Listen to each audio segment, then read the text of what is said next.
Está aqui comigo o doutor Leonardo Borges, advogado e também presidente da Associação dos Procuradores do Estado do Ceará. Vamos falar sobre uma PEC que tramita no Congresso Nacional. Doutor Leonardo Borges, também professor de Direito Penal. Vou aproveitar sua passada por aqui, já que estamos bem próximo da discussão e da votação da lei que altera a maioridade. Vou buscar também aqui a opinião do doutor Leonardo Borges sobre a alteração da maioridade de 18 para 16 anos. Eu faço um pequeno intervalo e volto já já. Está aqui comigo o entrevistado de hoje, doutor Daniel Borges, Leonardo Borges. É um prazer tê-lo aqui comigo.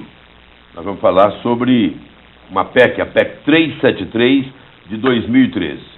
O doutor Leonardo Borges é presidente da Associação dos Procuradores do Estado do Ceará. Bom dia, doutor Leonardo. Essa PEC 373, ela versa sobre o quê?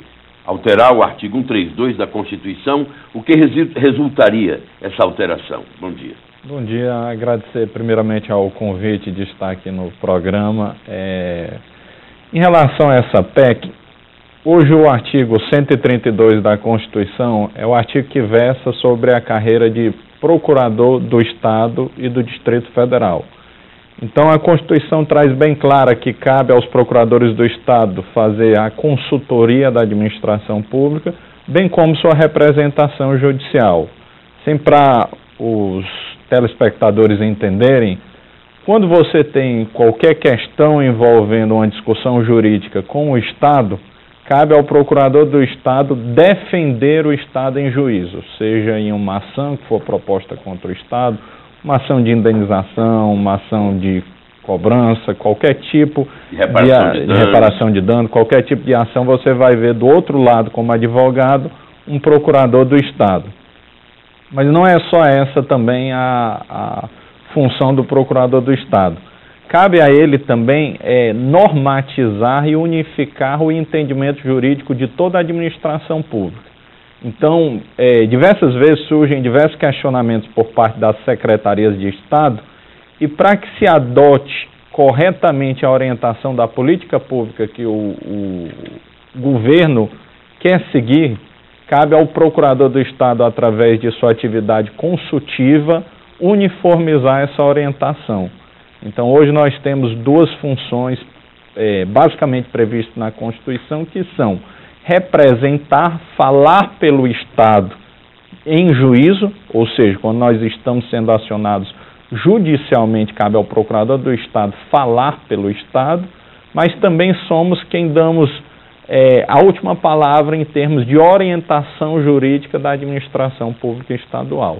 São essas hoje as duas grandes funções do procurador do Estado, que se encontram previstas no artigo 132 da Constituição Federal. Se aprovada a PEC 373 do deputado Márcio Marinho, do PRB da Bahia, qual é a alteração?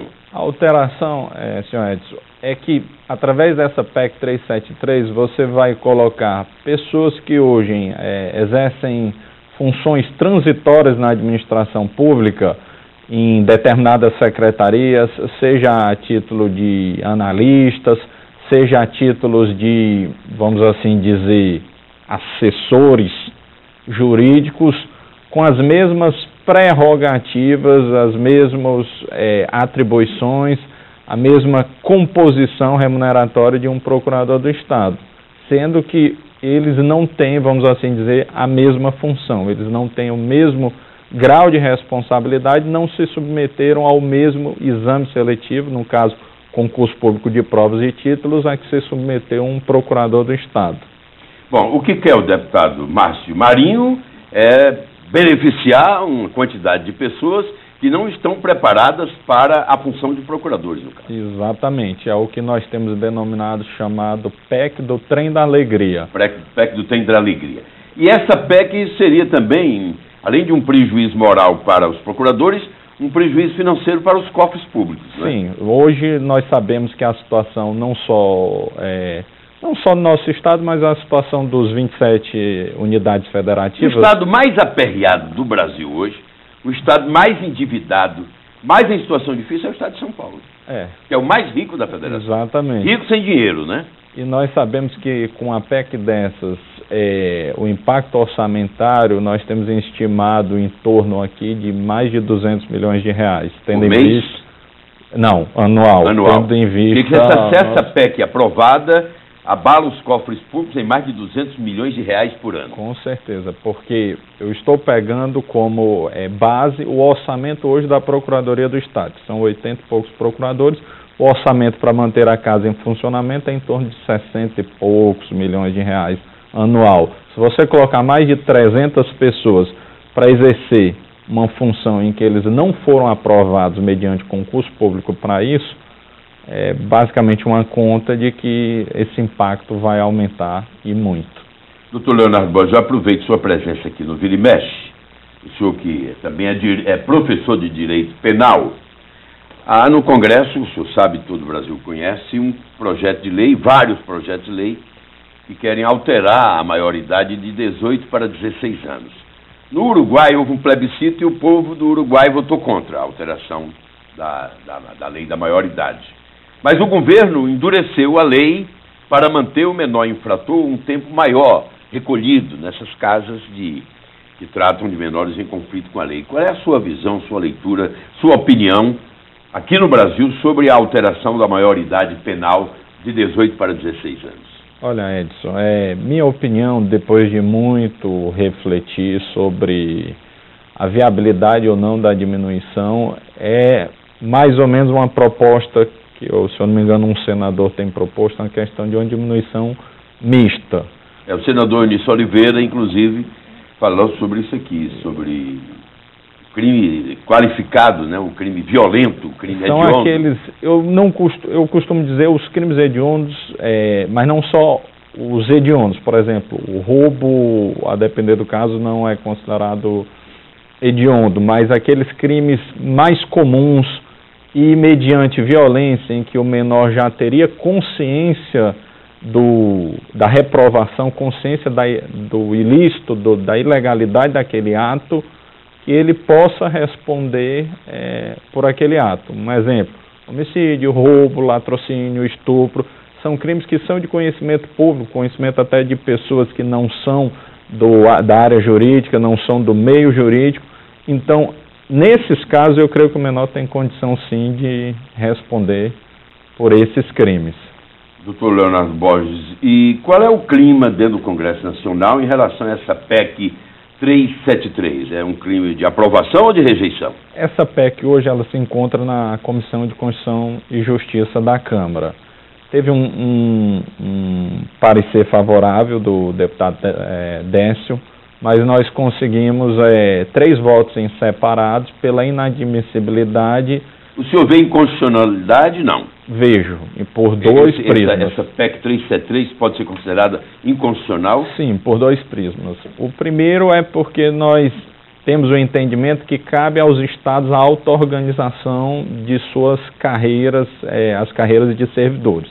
Então, o que acontece? No momento em que você coloca no plano nacional, sem o conhecimento da realidade dos estados, você está ferindo a forma federativa de estado. E a segunda inconstitucionalidade, que é cláusula pétrea também, fere o princípio da isonomia, que é uma garantia individual de todo cidadão. Você está equiparando uma função de Estado, considerada função essencial à justiça. Nós hoje, os procuradores do Estado, somos considerados função essencial à justiça, junto com os defensores públicos, com os membros do Ministério Público, no caso promotores, e com a própria advocacia como um todo. E você coloca outras pessoas que não exercem essa função para se equiparar a ter essas mesmas atribuições. Uma visão, acho que única e exclusiva, de dar a essa gente um salário maior.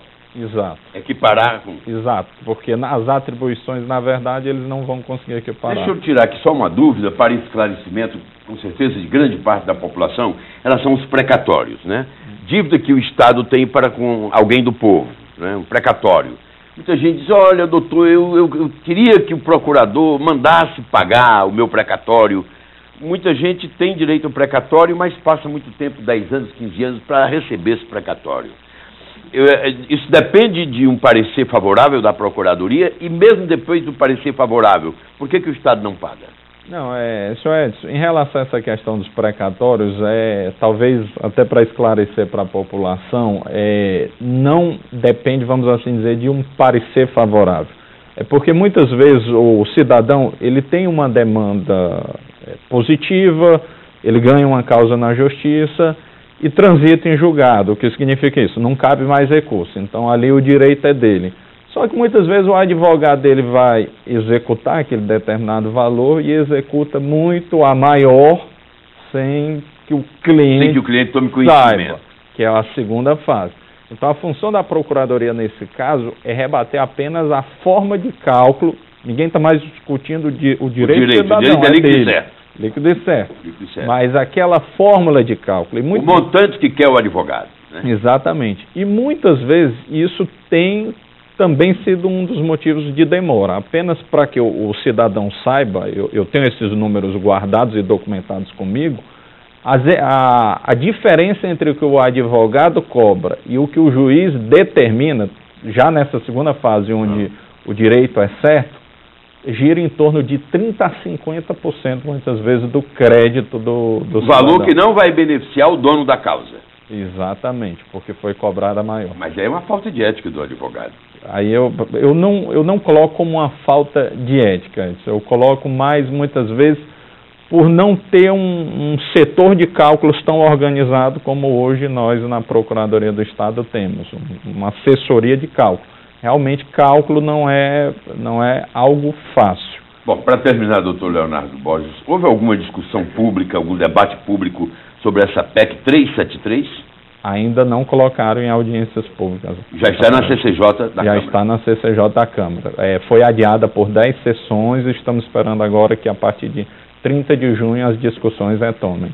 Bom, é uma lei mutreta, é uma lei que cria o trem da alegria e que dará um prejuízo aos cofres públicos de mais de 200 milhões de reais por ano. E a Procuradoria, a Associação dos Procuradores do Estado do Ceará, que tem à frente do Dr. Leonardo Borges, está junto ao Congresso Nacional, aos deputados, tentando barrar a aprovação dessa lei. O Vira e Mexe de hoje termina agora. Aqui fala Edson Silva, agradeço muito a sua atenção e volto amanhã às 6 horas na nossa luta em defesa da vida, da lei e dos seus direitos. Até lá.